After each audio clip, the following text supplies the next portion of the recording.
자, 이번 시간에 확인할 시사 표현은 지자체입니다. 지자체 역시 긴 표현을 짧게 줄인 것이죠. 원래 지자체의 표현은 어떻습니까? 지방자치단체에서 지방자치단체를 줄여서 지자체라고 이야기를 합니다.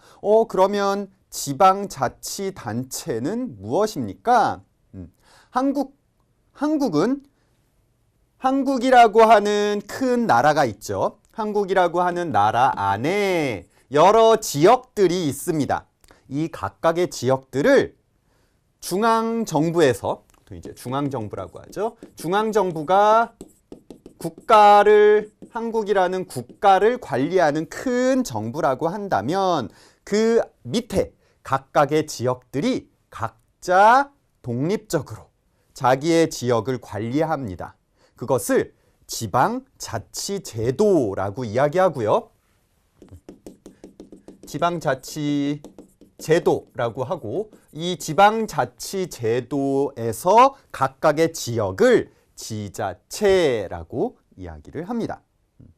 그래서 중앙정부가 모든 지역을 다 관리하는 것이 아니라 지방이 자치권이라고 하는 것, 스스로 자신의 지역을 관리할 수 있는 권리인 거죠. 그래서 자치권을 받아서 자율적으로 관리하는 제도, 이게 지방자치제도라고 이야기를 했죠. 그러면 국가에서부터 권한을 받아서 지역을 관리하는 단체를 말합니다. 각 지역들을 의미한다고 했죠. 그래서 지자체는 국가처럼 행정권이 있습니다.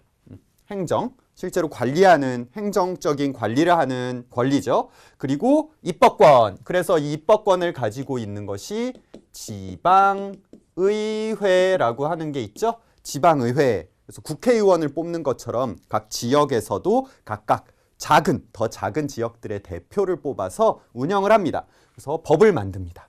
지방의 법이죠. 각 지역에서 적용되는 법을 만들고, 그리고 세금을 걷어서 운영을 합니다. 재정 운영을 하죠. 그래서 이 권리들을 가지고 있습니다.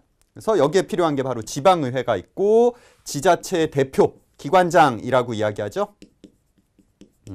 장이죠, 장. 지자체의 기관장. 그리고 그 지역의 행정기관 같은 것들이 있습니다. 지자체 대표가 바로 이 행정기관의 장이 되는 거죠. 대표라는 뜻이죠. 대표가 됩니다. 한국의 지자체에 어떤 것이 있는지 여러분 아십니까? 그래요. 여러분이 알고 있는 것처럼 각각 도가 있죠. 지역. 한국엔 8개로 나누어지죠. 8개. 경기도, 강원도, 충청도가 충청북도, 충청남도 이렇게 해서 충청북도, 충청남도가 있고, 경상도도 경상북도, 경상남도 해서 이렇게 묶이게 되죠. 그리고 전라도도 전라북도, 전라남도 해서 이렇게 묶이게 됩니다.